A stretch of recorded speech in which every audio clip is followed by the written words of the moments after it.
and welcome to Dutton Garage for a very special edition of In Pit Lane. It's the Le Mans preview, the 2016 running of Le Mans. My name's Michael Lamonato. I'm joined by a man you'll probably find familiar to the program. You'll certainly find this particular posture familiar, wine glass in hand. His name's Brett Ramsey, the host. How are you? Well, look, if you're going to do a Le Mans preview, I mean, we can't be at Le Mans, but if we can't be at Le Mans, I mean, look at what we're around. I mean, this is just magic. And at some stage, we're going to come back and we're going to do a whole sort of documentary on this place. This is not even a third. This is, in fact, it's not even a tenth of what you see at Dutton Garage. We'll tell you more about that later. But yes, look, I thought we'd bring a bit of Le Mans to us with a bit of Loire Valley rosé. So if you're watching at home, cheers. I'm looking forward to the time lapse of the glasses getting lower as we cut through the program. Especially yours. These are very big glasses. I know, yeah, they're much bigger than they. We're going to blame the lens on that anyway. And we're also joined, of course, by editor of E-Racing magazine, Trent Price. Cheers, thanks for having me. Yes. And that's it. We'll just drink you these. got much more than I did. Yeah. Well, I mean, I'm the host. Yeah. As the person who has to be the bedrock of the program, why not drink? I trust you were the host that didn't drive either, because I drove. So designated driving. It's what it's all about. Le Mans, this week. It's crept up quickly, really. It always does. It's only round 3 of the World Endurance Championship, realistically. Biggest race in the world. I mean, there's so much you can talk about, really. We're in a place where we're sort of surrounded by icons of this sort of race. But, I mean, it really is the biggest race in the world. yeah, I think so. I think that, you know, you get arguments from some people, but I just don't think anything comes close, certainly not in my life, in terms of what comes. I think that you talk about things like the Paris, or the Dakar Rally, the Indianapolis 500, and they're all great events and all, but there is just something about Le Mans, that sort of 24-hour battle, and as sort of has been pointed out by a lot of people, it's not 24 hours. It really starts, well, for the drivers and the teams. I mean, the scrutineering was a couple of days ago. We've got practice starting on basically Wednesday night Australian time, going right through, and a lot of those teams will be up, you know, pretty much 36, 48 hours. So a huge, it's a huge test of endurance for absolutely everybody.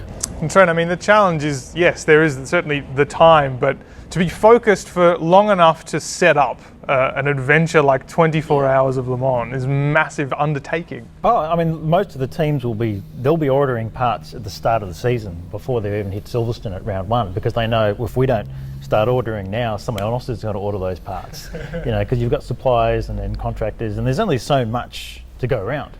So if you don't get in early, then okay, you're going to be left wanting around the time of the event. But not, you know, all of a sudden you've got to bring drivers up to speed. You've got to start, more so for the LMP1 teams, they've got to start endurance testing a lot of their parts as well. It's not like Formula 1 where you just whack on a part. I'll see how it goes this weekend. It might break. You know, we had a crack. But you know, they need to go through a lot of stringent testing just to make sure these parts are going to last 6 hours or a stint to start with. Yeah. And the difficult thing about it is, I mean, it's part of a championship, a world championship, and a lot of teams have got to decide in terms of, you know, what do we look at? Do we look at the big picture? Do we look at the World Endurance Championship, of which Le Mans is quite rightly around pays double points? Or do we just focus on Le Mans? And I think that's, you know, I think for people, like say, like Ford this year, and also I think to an extent Toyota, I think that some of them would probably say that a win at Le Mans is probably far more important from a marketing viewpoint than winning the World Endurance Championship. And even if you look at the way, I mean, technically they set themselves up. I know it's perhaps a unique example, but Nissan last year, it was all about Le Mans. Your comeback wants to be about winning Le Mans and worry about the championship later on.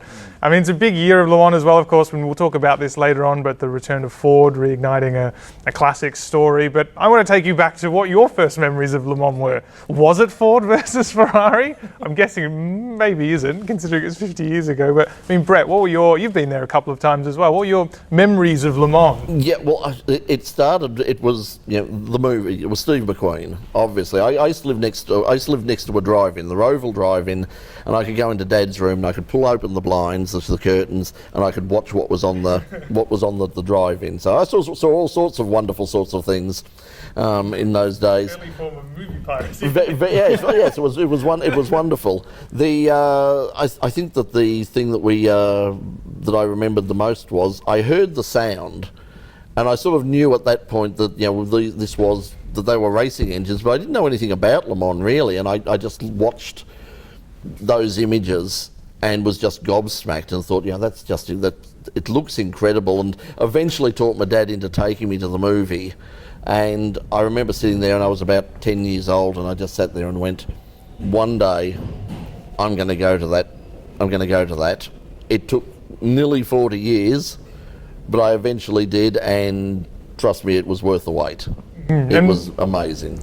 To step into, I mean, the place, the circuit itself, and not to mention the town at that time, what's it like when it's really, I mean, like we've been saying, it's such a big build-up. It's so much more than just the weekend. To be at that moment where it's all about to happen, I mean, what's the atmosphere like? It's so overwhelming. And what sort of, the movie didn't convey, and what sort of, even coverage, of the racing in other areas doesn't convey is, as you mentioned, the town. I was just not prepared for the beauty of the city of Le Mans. It's just an absolutely stunning city, and in terms of how they embrace the whole weekend is quite incredible. Just everybody is just totally. All the shops are taken up with it. The population grows to over 200,000 for the weekend, but it was really emotional. As I said, because I'd been with as a kid, and I remember it was funny the first day I was there because it's just so overwhelming. And I was walking through the village, which is what they call the area at the back where all of the memorabilia is sold and a lot of the food and that sort of thing. And I was just looking around. I'd only just arrived. I'd never been out of the country. It was just this amazing new world. And in the distance I saw this motor scooter, like a Vespa, coming sort of, just in the distance. Didn't take much notice of it. And suddenly as it came closer, it swerved straight at me. And I literally had to jump out of the way to miss that. And I jumped out, for crazy French, whatever. And as they went away, finger in hand, I looked at the back of the helmet. And on the back of the helmet was Cooper's Brewery. And I suddenly realised, fucking Simonsen. And it was Allan Simonsen. And when I'd first met Allan, was actually of all places at a pub just outside of Malala, and all we did was talk about Le Mans. And he was saying, "Oh, have you been? You've got to go. It's the most amazing place." And I think this is why one of the reasons why he's so fondly remembered is when I went down to sort of see him and confront him for trying to kill me, he came round the corner. He just looked at me and he went, "Oh, if only you could have seen your face." And then he said, "You've made it." And I said, "Yes." And he just grabbed me and he just held me and he said, "I am so happy." And that's the sort of guy he was. He was just absolutely filled with the fact that, that he loved the place. And everybody who goes there, it's just there is just this magic to it that I've just not experienced at any other. I've been to Grands Prix of all sorts. I've been to Goodwood Festival at Speed, Montleray. I've been to all sorts of things over the year. Nothing compares to Le Mans. Mm-hmm. And Trent, we were at, of all great places, Phillip Island only recently. What are your memories of Le Mans? Can you compare them to just domestic motor racing? Is it on a similar level? It's odd because the first experience I had of Le Mans was some posters. In a garage that I was helping my dad work on. He'd bought an old 1914-6 over from the US, which had an old Volkswagen engine. He was going to make it up so he could race. So back in the days of where you could actually get child labour and they could sand black fiberglass, I was doing that. But I remember some old posters from the early 80s of Porsche dominating back then, but also it was 81, 82s when Porsche did really well, but they ran running the 924s. I think it was when Porsche and Brock and Larry Perkins ran a 924, and that was sort of my first sort of hit of Le Mans, because it was Brock, and if you're growing up in Australia as a kid, then Brock was all there was. And that was the first time we had a chance to see it on the television, because when they went back with the 962 with the Porsche later on, Channel 7 televised the first couple of hours, and I think the last 4 hours or something of it. So that was the first time, because this was obviously in the days before the internet, so that was the first time we actually saw Le Mans live. Otherwise it used to be sort of sometimes a 2-week wait, because you'd look in and occasionally there'd be an article that big in the Herald Sun or something saying Jackie X and Derek have won the famous 24-hour race of Le Mans, and that'd be it. And it wasn't until sort of a couple of weeks later, when Auto Action or Racing Car News came out, that you could sit there and you could find out what actually had happened. And they were running big ads too, weren't they? It was something, was it La Porsche Le Mans Le Broc. That's it. Yes. You're right. Yes. Le Porsche Le Mans Le Broc. Yeah, I remember that. Strong at every level. Yes. But it captured the imagination nonetheless. Yes. There is something about the sight and sound of Le Mans, and every specific great race around the world has it, whether it's you're looking at sort of the vista of Monaco or the Brickyard or whatever, or, giant sand dune for the Paris-Dakar. But for Le Mans, there's something very specific about watching and hearing it, whether it's because the track is so ludicrously long or the sound of the cars, as you said, that engage you so early on, and even the way it's presented. And I think, just to mention one, like Radio Le Mans is such an important cultural institution at this point that is in itself. It's almost like the Murray Walker's voice of Formula One in some respects, isn't it, Brett? Yeah, I think that you can't underestimate in terms of how the spirit of Le Mans is spread around the world. And I think that it worries me that the ACO perhaps to an extent does underestimate the effect that Radio Le Mans has had over the years, because we first came in contact with them when we went the first time, and it was once again before they were broadcasting on the internet. They were just broadcasting around the circuit, and that was before John Hindhaugh and Eve Hewitt had taken the thing over. We spoke to a guy called Gary Champion about it, and they were in a tiny little caravan down in amongst all the pit, down with the Michelin, sort of the used tyres and all the rest of it, just watching on little monitors, and they were starting to get involved with stuff. I think actually thinking about it, they probably were on the internet at that stage, but the last few years it's become, and they say it themselves, it's become the equivalent of the BBC's Test Match Special.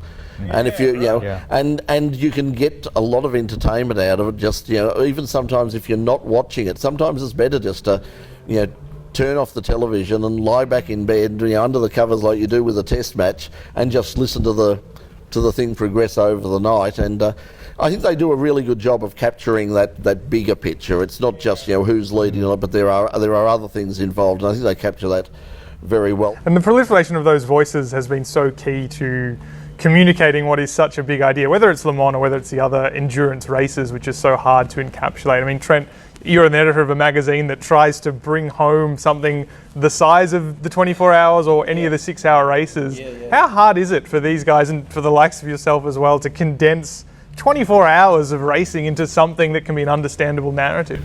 Well, as Brett was saying, John Hindhaugh, he just does an amazing job, and you can't actually dissect what he does, because he just manages to do it effortlessly, just in terms of bringing people in. And I guess he just does it subtly along the way without you even sort of knowing, almost by osmosis, and brings you into it either via stories or just sort of history, or just by his personality and just his infectious nature. You get so excited about the event, it's hard not to be brought into it. But you're quite right. I was having this discussion with Danny Chen, who used to do a lot of PR for Toyota, and we sat down one day and said, well, how do we promote the WEC? 6 hour, who's going to sit down for a 6-hour race? They'll fall asleep most of the time. Ironically, most of them are probably more exciting over 6 hours than an F1 race has been over 2 hours. But just in terms of having someone sitting there and watching a thing, and then you've got to sort of put it into bite-sized pieces for people to watch. It's very, very hard to do. And I guess the best thing they've been able to do is 1 hour highlights. But it is really the sort of, there is no sort of right answer, no silver bullet. You just got to, it's one of those things where you grab your friends over and you just camp out and you just do it. I think the other thing too is it's a lot like Test cricket. People who don't understand the magic of Test cricket, it's a narrative, it's a book that sort of, the pages, and you go, oh yes, and you think you know where it's going, and then suddenly sort of you turn around and go, oh my God, I wasn't expecting that. Yeah. And I think that's one thing they explain very well, because, and that's once again the thing. You can dominate Le Mans for 23 hours and 58 minutes, and with 2 minutes to go, it all goes west. Well, there's your marketing point. If you love Game of Thrones, you'll love Le Mans. Yes. Except you do get an ending at the end of Le Mans, one way or another. This is the In-Pit Lane Le Mans preview. I was going to say live from Dutton. It's not live. It was live when we recorded it from Dutton, and there's plenty more in a moment. And while we're taking a break, I just want to say thanks to our friends. We're talking about great roads and great motoring experiences. Victoria has some amazing roads out there. We were at the Lake Mountain Sprint on the weekend, and there are some fabulous roads. If you would like to get out there and experience some of these amazing roads and enjoy them yourself, can I suggest that coming up, keep the weekend of the 24th and 25th of September. I think there's some sort of football match happening. I'm not sure. I just know my team's not going to be involved, so I don't really care, and probably you don't either, and you'll probably much rather be at what is called the Snowy River Sprint, and it's going to start off down at Lakes Entrance and go right throughout the East Gippsland region, and it's going to be fabulous.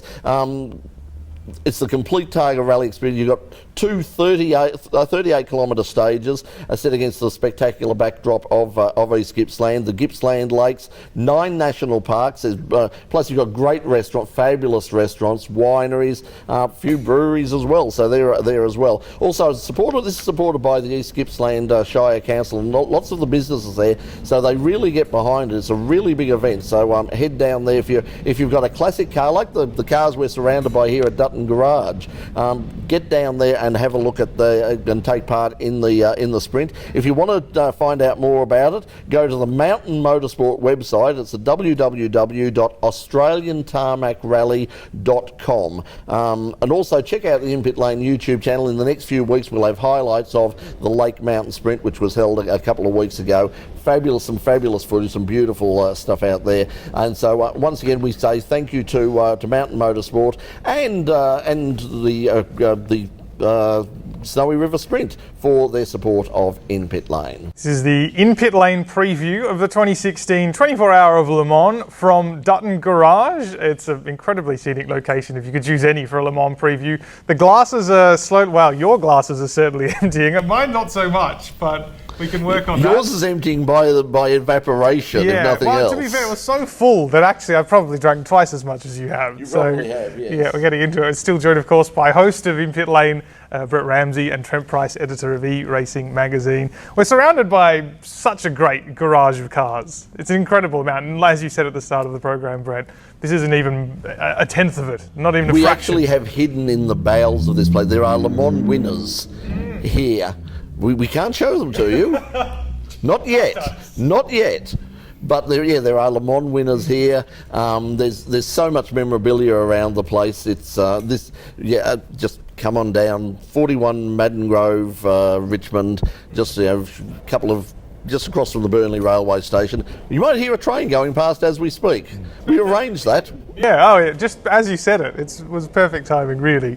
Just before we get into, I suppose, the preview of the cars that are going to make up this massive race we're about to embark on. Not us personally, but someone will. A bunch of drivers will. We are going to embark on it because we're going to be up all weekend, let's face it. Experience for anyone even to watch it, really, let's be honest, but never mind participate in it. But being surrounded by cars, Le Mans winners somewhere, you can feel their presence perhaps. What is a Le Mans car for you? If I were to say Le Mans car, what are you picturing, Brett? 917. Porsche 917. That is the classic car. I mean, and I suppose, dare I say, the Gulf livery. I mean, it's we're going to have a Gulf Porsche this year in GTE, and that's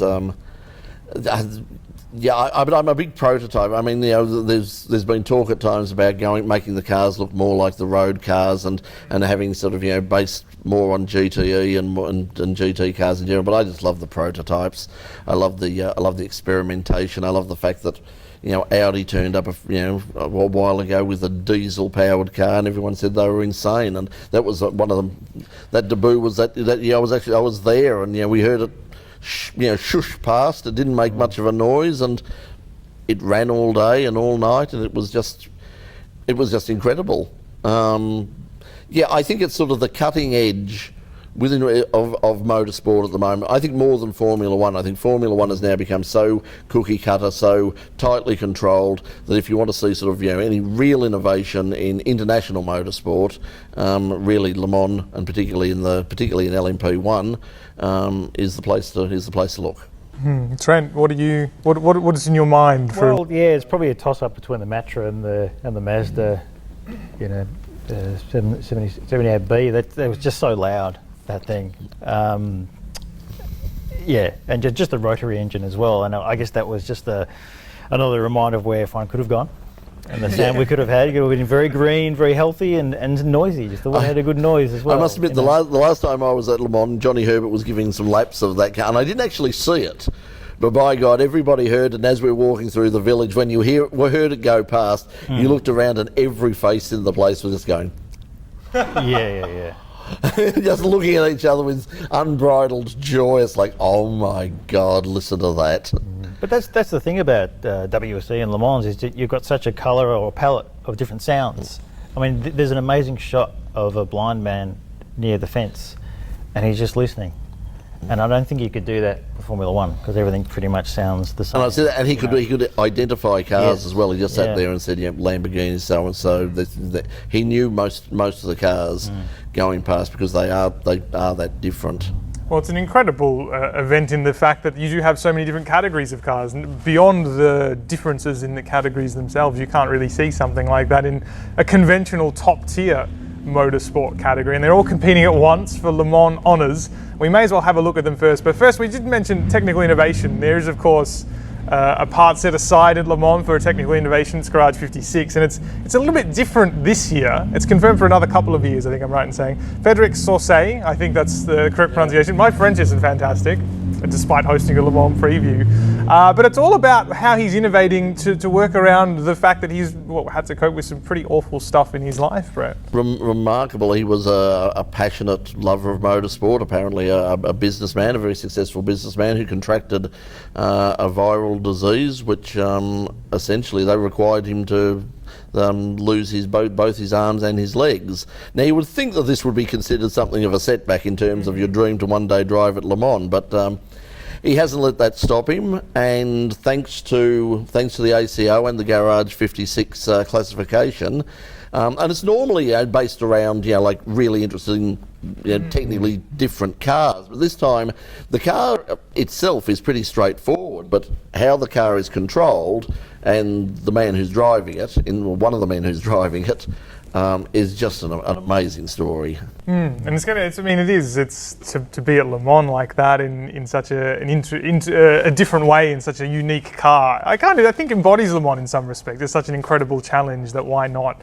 have a go at something like this. But that's of course to come during the race. But let's start from the GT categories. We may as well start from there. We're going to see, first of all, as we've seen in the first two races of the Endurance Championship, it's AF Corsa and Aston Martin that'll be battling out here. And Aston Martin had no finishes this time last year, so surely that's going to be operating in the back of their minds, Trent. I think it is, but I think also we've just had some recent balance of performance updates, and of course for those people who watch V8 Supercars, they'll notice that Ford and Holden are always trying to go, we need a little bit back, we need a bit of weight, and we need a bit more on the spoiler at the front, and this is always a constantly ongoing and shifting thing with GT Pro and AM, to a lesser extent AM, but definitely Pro, where if you've brought Ford coming back this year, and it's their 50th anniversary of winning Le Mans in 1966, so you could argue they've been granted a bit of dispensation in terms of weight, in terms of to get a bit more performance out of these cars as well. Aston Martin have benefited it as well. They've had a bit, 20 kilogram weight dispensation as well. So this helps not just over one lap. It's not so much outright speed, but in terms of less stress on components over the course of the race. This is going to really help a lot as well. But of course there was a bit of discussion about whether people were sandbagging as well because we've had the recent Le Mans test, and we had a balance of performance upgrade before the test, and then we've had another one since the test, which is a bit ludicrous when you think about it, because obviously some people can fox a little bit. I think that's going to be that's always going to be the problem. I think it's a lot harder now because you've got all of that telemetry sitting there, and so the ACO and the FIA can now look at that sort of stuff and go, hang on a second, you can rev out more than that, so what's going on, and you can brake a little bit later than that. What's going on here, guys? You've got another gear than that. There's a sixth gear there somewhere, guys. On the Mulsanne, why didn't you pick it? Just reverse. They put it backwards. So it's balance of performance is a real problem, but obviously you've got a category like the only at Le Mans in a support race, but you've got something like GT3, which is just totally based on balance of performance, and yet has probably become the premier international motorsport category. The success has been enormous because everybody could compete. It doesn't. You don't have to say, well, we can't get involved because we don't have a car that's suitable. You can make virtually any car suitable, and they will massage the regulations to try and bring you up to the level that everyone else is. But it's a hard balancing act. Well, certainly it is. I mean, the LMP 1 and 2 categories are dealing with at the moment, and we'll see that play out over the next course of a couple of years. But in the Pro class, I mean, that's where the story is going to be. It's 50 years since Ford took those, it was all 3 spots on the podium, wasn't it? Didn't they? It was a historic year, and they're back for it, and they've been slowly building up to this. I think was it only last week where they did a rough outline of the track through Paris as a bit of a promotional, and I thought that was interesting anyway. And again, a little bit of sandbagging controversy, if you like, but it's all building up to this idea that I think they just really want to suddenly arrive at the track and be really impressive, Trent, and they really want to nail this race. It'll look bad if they were nowhere. Jumping into this race with all the sort of history behind it. But Ford don't just jump into it just to sort of hang about. They've got some great drivers. We've got Harry Technell, we've got Andy Priaulx there as well, Stefan Mook. I mean, these guys, they know the place, they know how to drive. It's just whether the car's going to be up to it over a distance over 24 hours. I mean, it extends to every class and every category. But this year we've seen even 6 hours has been hard for a lot of these guys to get through. Now this is 4 times the amount. How they're going to do this. And I suppose Ford are a little bit underdone in that area compared to the other teams. And that's the thing, when we brought up that some teams will want to concentrate on Le Mans, but the whole point of doing the WEC season is to try out your cars and see how long they last. And even Toyota, which we'll touch on later, have come across some pretty big issues with their engines, and they haven't got time to fix them. So, yeah, Ford they're definitely up against it. Let's make no mistake about that. It's not going to be as bad as Nissan's effort by any stretch of the imagination. One hopes. But look, I think they'll be there, and I think, look, you never know. Le Mans throws up surprises, and I think they're throwing a lot of infrastructure behind this. So yeah, it's a tantalising battle, isn't it? Ford versus Chevy versus Ferrari versus Porsche versus Aston Martin.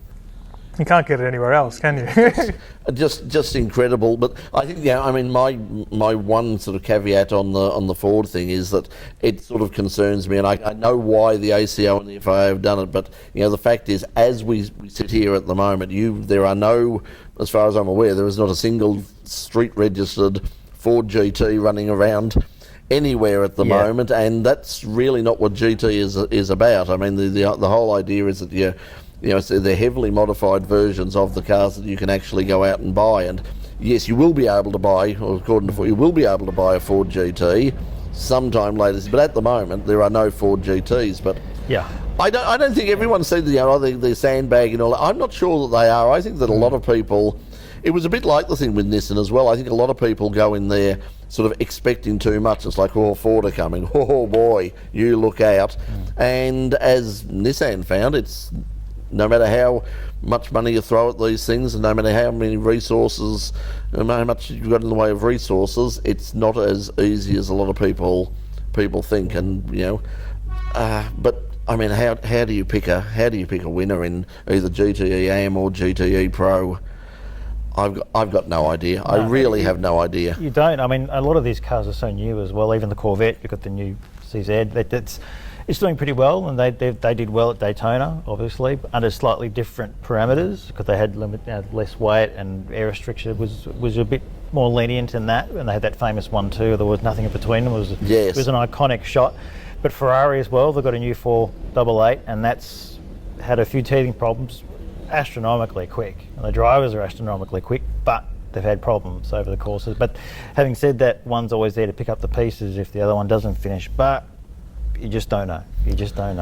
Yeah, I mean, you can't rule out, some people are saying, Porsche, with the new regulations, they can't take advantage of the aero as well. But I mean, would you, who in their right mind would rule out people like, we've got our actual outright winners from last year now coming back into GT. And unfortunately, they split them. I don't know why they did that. Nick Tandy and Earl Bamber are in separate cars. So really, in terms of going sort of the back-to-back, albeit in two different classes, only one of them can do it.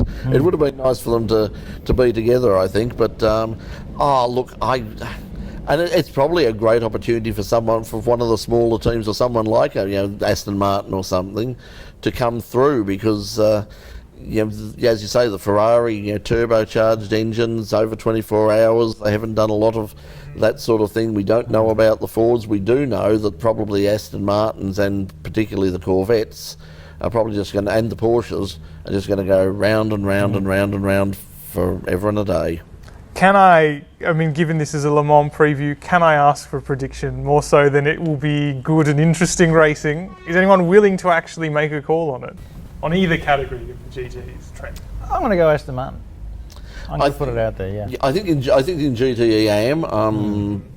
Delalana and Matthias Lauda, and they were leading last year. They were doing really well, and Paul Delalana sort of spun it at towards the end of the race.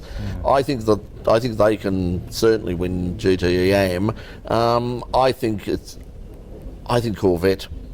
I think the Corvette will, they've got a lot of, they only come for this one race a year. That's all they're focusing on in terms of the World Endurance Championship.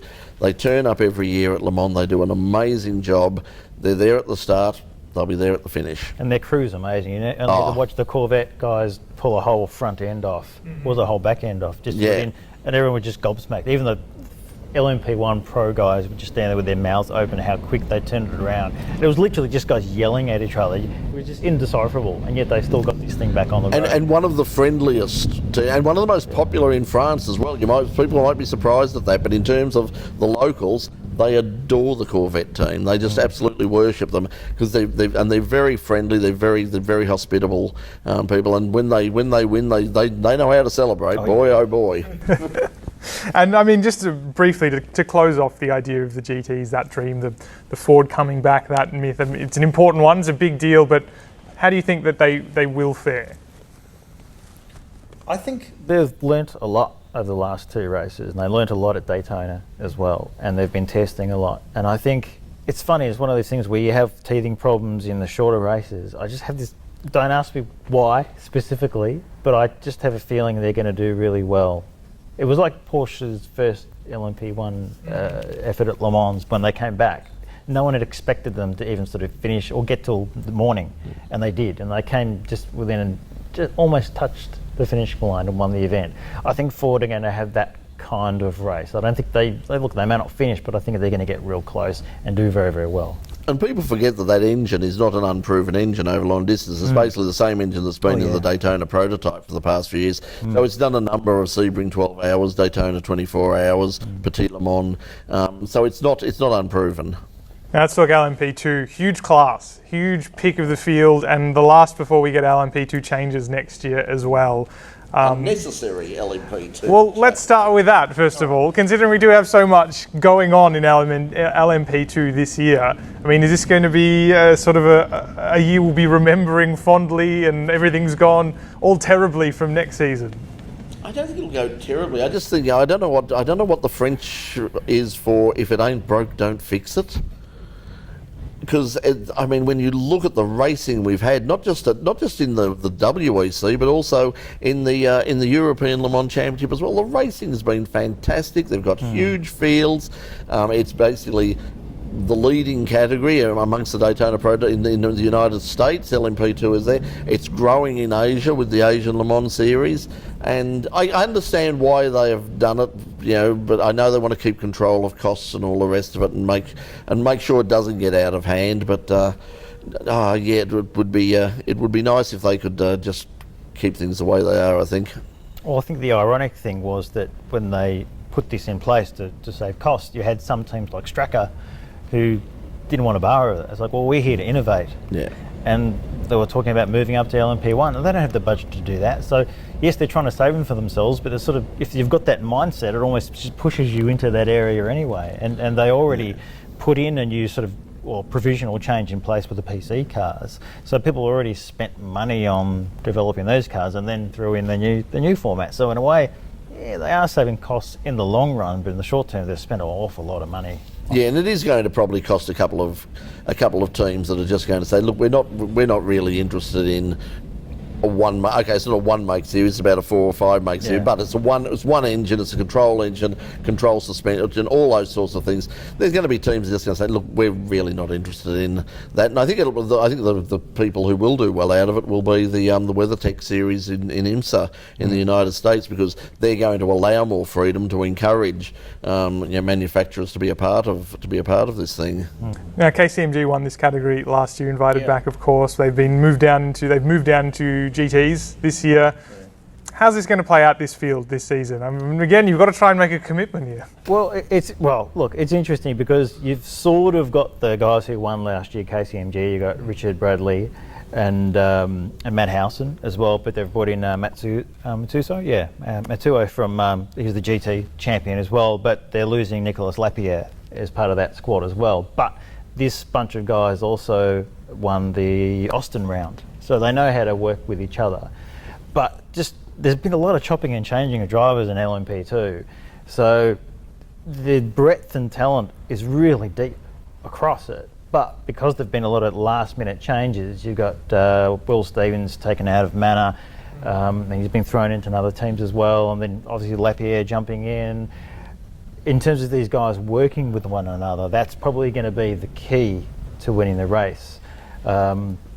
Lapierre's gone to Signatech Alpine, and they always do very, very well at Le Mans. But yeah, it's just going to come down to how you guys work with each other. So my money would be on KCMG, but then you've got guys like you've got Bruno Senna and Felipe Albuquerque and when you look at the drive, when you look at the drivers, I mean, this is sort of the second tier, but there are so many drivers who could just easily step up into an LMP1 car at the very top level, not just the non-hybrids, but the hybrids as well. It's once again impossible to make a prediction. It really is, and the thing about it is, you know that it's going to be a 24-hour sprint. They don't have the luxury of being able to say, look, we can play the strategic game here. They've pretty much just got to, when the trickle is waved at the start, they've just got to basically go, we're racing, and you race until you either drop out or you cross the finish line. One way or another, it'll be a big final year for LMP2 in this form, at the very least. Not changing that much, let's be honest. But this is the in-pit lane preview of Le Mans from Dutton Garage. And Brett, a message from Dutton. Look, thank you to Dutton Garage for allowing us to do this. I mean, we come past on the train on the Glen Waverley line, you come past the Burnley railway station, and you just sort of see this tantalising glimpse, which is essentially what we've got here. This is not even a tenth of this place. And apart from it, it's like Wonka land for motorsport enthusiasts. I mean, the stuff that we've got here is just unbelievable. So if you come into Melbourne for any reason at all, and you'd like to come on out here, it's just a short hop from the centre of Grand Prix City, Melbourne.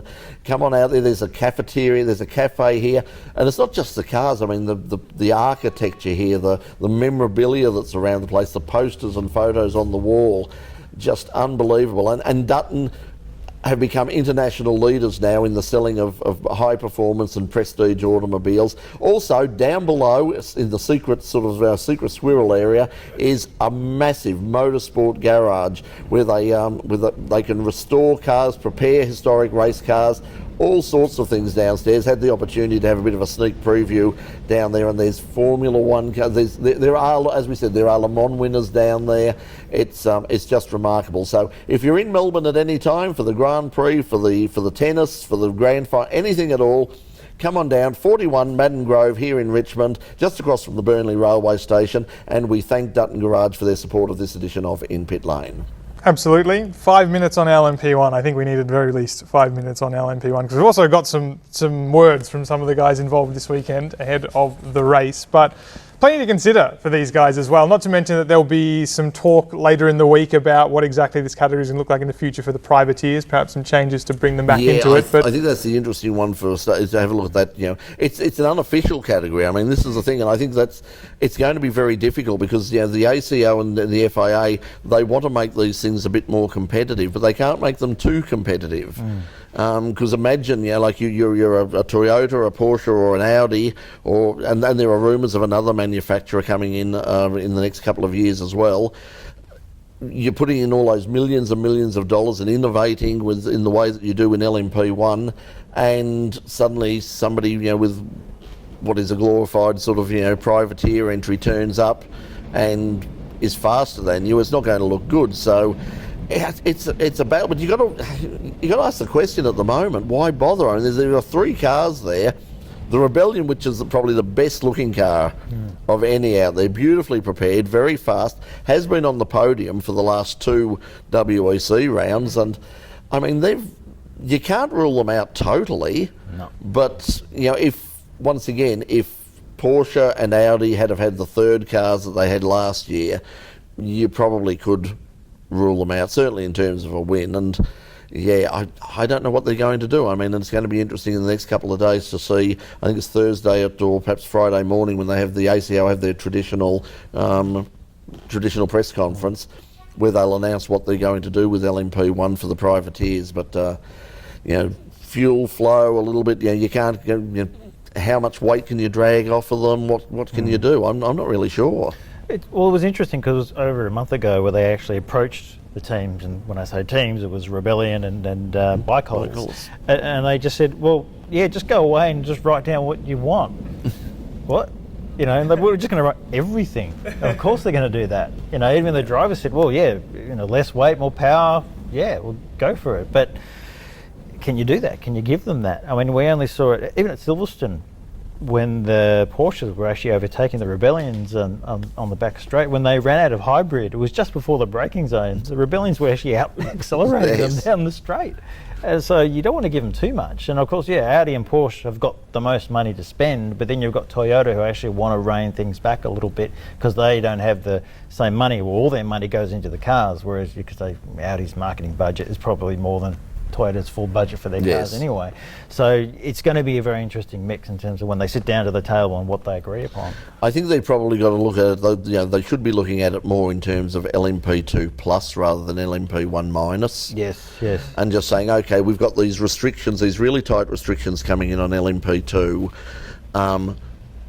For those people who do want to innovate, we'll give you that opportunity in something that is not as advanced as, and give them a class that they can actually call their own and say, look, you're not going to win outright probably, but you do have a viable category that you can call your own and that will have a prize in it and will have a championship at the end of it.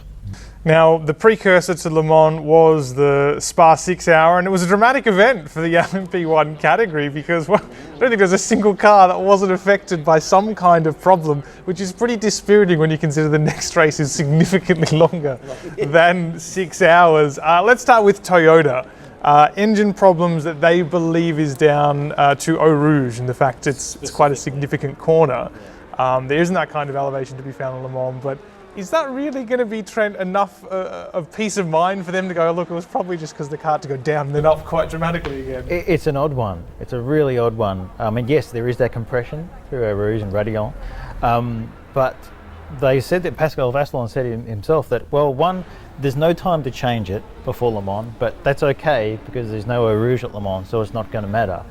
But there are a lot of high-load corners around Le Mans, and that kind of talk just made me sort of think back to 2010 with Peugeot, when they said, no, everything's going to be sweet, no problem. When they all 3 cars had engine failures because they didn't account for the perfect conditions, and the track just drifted up. So they were running at higher speeds, and they were doing it easy, but rather than backing off, which is a terrible marketing exercise, they just kept going flat out and then lost all 3 cars, or 4 cars, but 3 DU engines. I've been surprised also. I expected the Toyotas to be a lot faster in a straight line than they've turned out to be. I thought that would probably be their strength. So I think that's going to be the interesting thing. Certainly in the test, they weren't as impressive in a straight line as I thought they would be. No, but I think they're probably their ace in the hole is their tyre life. Because at Spa, it was just massive. Like they were able to run double stints. And when Porsche came out, and I think their tyres were 23 laps fresher, they still couldn't get past the Toyota. So that's probably what they're going to rely on for this race. Next up is Audi, and we can hear from Dr. Wolfgang Ulrichs himself about the lessons learned last year for this year's all-new Audi car. We started very strong, winning the first races. Everybody was really happy about that. Then going to Le Mans, we saw that our car is the fastest one on the track. But at the end, during the race, we did not have the reliability that Audi normally always has and that you need if you want to be competitive there. It was tough for us. The second half of the season, fighting, maybe being able to win the championship, being very close, but never at the goal. Difficult for the team, but helping the team to grow even more together and taking all the strengths out of the team spirit. So we knew what to do. We continue as strong as we are as a team, and we prepare a great car for the next season. New aerodynamics, new hybrid system, revised engine, being more efficient on the engine side and more efficient on the aerodynamics. And we think with this package, we can be competitive. Well, I really probably wasn't going to say anything else. He wasn't going to say he was going to lose Le Mans or anything like that. But how do you see Audi going?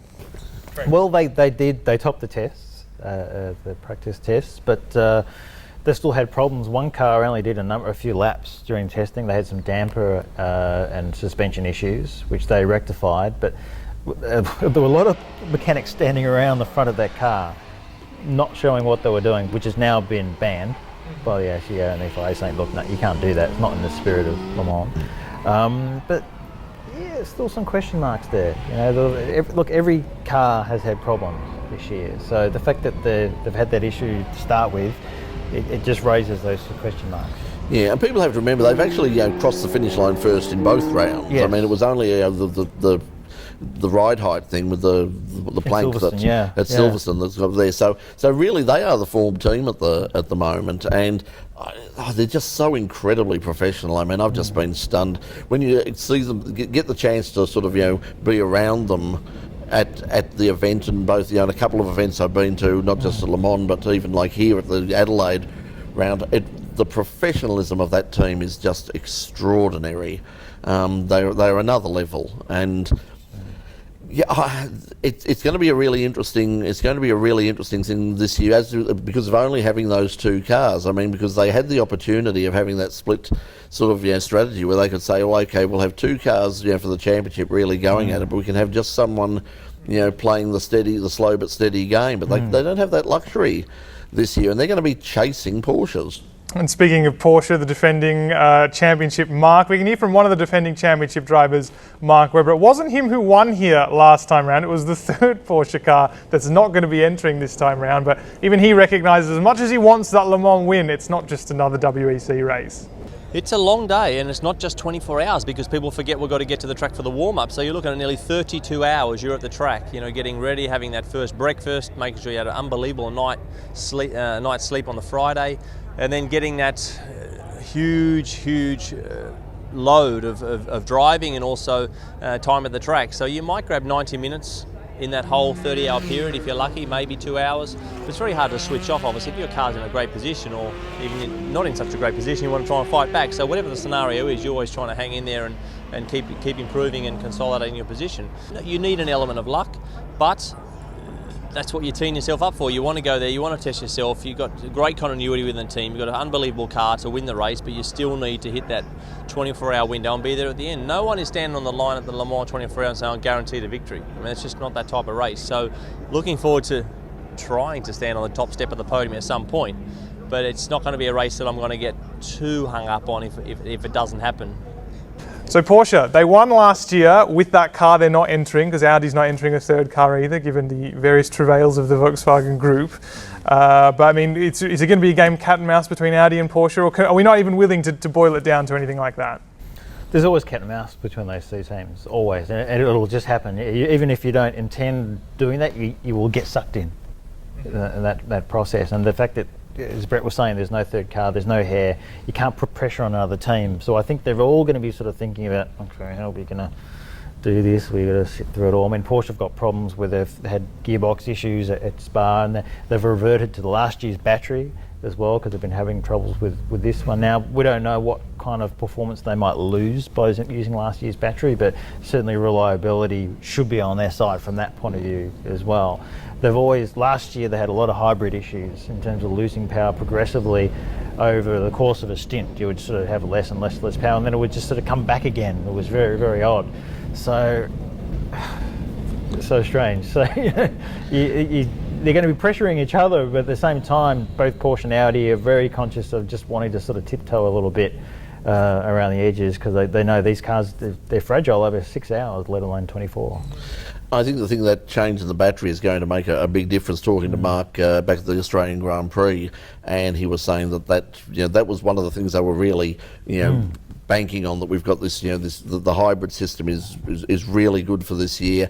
And the one thing that's in their favour in terms of that problem that they had, there was a lot of talk that it may well be related to heat. It's not, as far as we can see, it's not going to be a hot race this year. I mean, there's been a lot of rain in the early stages. It looks like it's going to fine up, but it's not going to get hot. Yeah. And I think that'll make Porsche very, very happy. And hopefully we won't have any problems with fuel flow sensors, because they've actually raised the temperature on those, because Audi had a problem last year where they got pinged for their fuel flow. Going back to Daniel Ricciardo in F1 in Melbourne a couple of years ago, is in fuel flow. It's in freight. They just wanted part of it. The amazing thing for people who are not up with the technology that we're running at Le Mans at the moment is that the Audi that races this year at Le Mans, and the race that will do so with 47% less fuel than the first diesel Audi of about 8 years ago. And it's running fast. So 40, I think, just think of that, almost half as much fuel as the original car used years ago. It's just the technology, and that flows back down to the cars that you and I drive. Well, you drive. I can't afford those sort of cars. I've a 10-year-old Hyundai, but you may be able to afford the technology that is being showcased at Le Mans this weekend. And that's what they're racing for ultimately at Le Mans and in this championship. We've had trouble pinning down a winner in the previous categories. You only have 9 cars to choose from in LMP1 this year. Who's going to win it? Is it Porsche, Audi, Toyota, your Hyundai? Trent, what do you think? I think Audi will win it, but I'd love Toyota to break through. I'm sort of the same. I was going to say virtually the same thing, but I'll play the patriotic card and say I'd love to see Mark, especially with his past at Le Mans. And we know Mark. He's a terrific guy. He's been a friend of the show for years.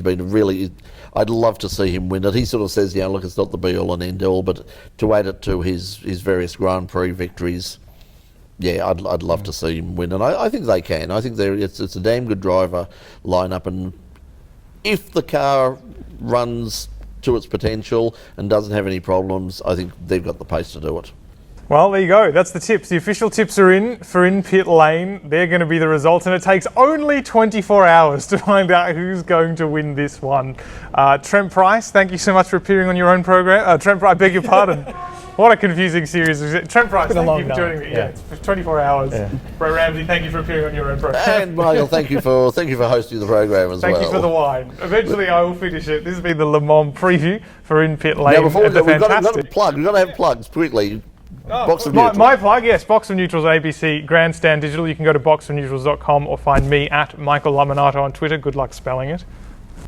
Oh, and E-Racing Magazine. We've actually got our Le Mans preview out tomorrow. So if you go to E-Racing Magazine on Facebook or look up E-Racing Magazine on a search engine, it'll come up. It'll be on the website. So we've got a 60-page preview of Le Mans. So if you can get through that before Saturday, then good luck to you. And of course we hope that you'll subscribe to the In Pit Lane YouTube channel. Remember, starting in September, In Pit Lane live every Tuesday night Melbourne time, 9 o'clock. We're going back to live and exclusively on the In Pit Lane YouTube channel, so subscribe, absolutely free. We're also www.inpitlane.com. We're on Twitter, we're on Facebook, we're probably on Tinder as well. I don't know. I've got no idea. Swipe right. I don't know what that even means. But please do it. I don't care what way you swipe. I mean, once I have a couple of glasses of this, you can swipe whichever way you damn well please. Well, on that note, it's been a pleasure to have your company. A big thank you to Dutton Garage. It's been a pleasure to be amongst such fantastic premises for a program like this. Enjoy the 24 hour of Le Mans, and In Pit Lane will be back later in the year.